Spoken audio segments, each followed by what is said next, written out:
In that comeback, you won 4 Mr. Olympia titles, and of course your good buddy Phil Heath is hanging on to 2. How's the comeback going for you? You know, it's coming great. I mean, I feel good. I'm enjoying being back, and I know there's a lot of hype going on, and you know, this is the season now. We start guest buzzing so everyone sees what we look like. You know, I'll do a performance tomorrow night out here, and you know, that it's.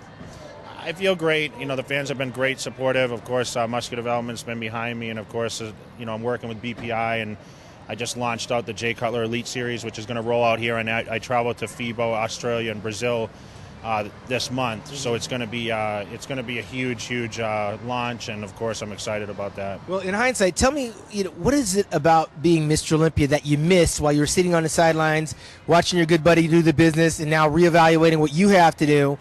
Are we going to expect a bigger Jay Cutler or more streamlined Jay Cutler? And what were you missing being Mr. Olympia during that time off?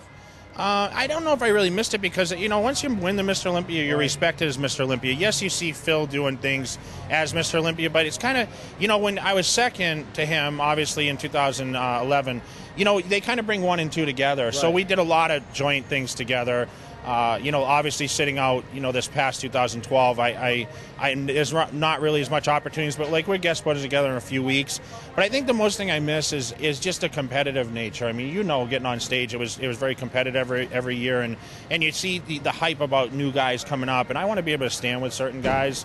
But I think, you know, I was so happy for Phil at the same time because, you know, we were kind of brought in, you know, I brought him in kind of under my wing a little bit as far as introducing who he was and what kind of guy he was, and he's stood up to as much potential and even more than I ever expected. I mean, he's phenomenal, and you know, I think now it's like kind of I just want to stand next to Phil and and do some, you know, just stand there again, because last time I was injured and it was kind of like, you know, I don't want to go out like that, and you know, I think I just want to get up there and compete. Now, of course, Dennis Wolf, I see him in the gym every day. I want to compete with him. And I know guys are like, you know, in a sense, I think they're excited about me coming back. But I think they're just kind of wondering, okay, can Jay come back and be what he was? And I think I can be what I was. But I'm going to come in big. I mean, I'm going to come in, you know, the Jay Cutler standard. I mean, I still have some growing to do. So, I mean, we got some time. You're well on your way. Just to change gears real quick, I know with the passing of Joe Weider, the landscape of bodybuilding is surely to change just a little bit. But real quick, to your fans out there, you know, what are your thoughts on Joe, his family, and what this all means?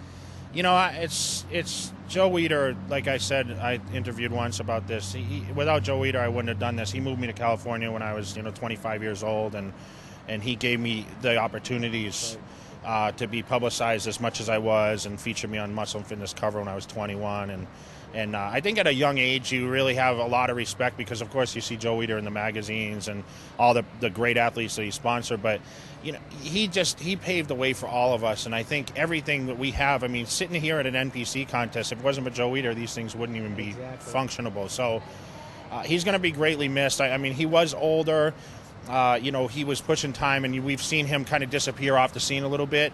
But I was still in contact. I mean, Betty, you know, still contacted me. He lived here in Vegas sometimes, so you know, I had the opportunity to see him on a few occasions, and you know, it's just another guy that just you know, he can never be duplicated. Exactly. I mean, he's done amazing things for this business. Well, I mean, he was laid to rest just yesterday, and while he'll be missed, his legacy will live on in the form of people like yourself, even Lee Haney, and several people. Arnold. I mean, Joe brought these guys to California and helped make them who they are. And you're doing the business of giving back right now, Jay. I was at the Phil Heath Classic a couple of weeks ago, and he actually gave away some tickets to like a fan. Are we going to have any surprises here from the Jay Cutler Classic? You know, we got some gift stuff going on, but you know, it's.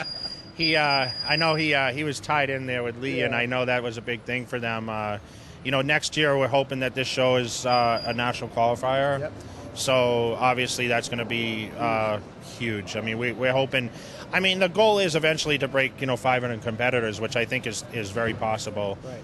Well, in the 3 short years that you're having this show, it has grown immensely, largely in part to the work that you do and your partner, Remy. We can't leave him out of all the hard work that he does behind the scenes. But as this show takes place and gets underway tomorrow, we're going to come back with all the play-by-play and the interviews and a wrap-up with Jay Cutler, 4-time Mr. Olympia, looking for number 5 this September right here in Las Vegas. But for right now, at the Pearl at the Palms Casino here in Las Vegas, Jay Cutler, I'm Sean Ray, MuscularDevelopment.com.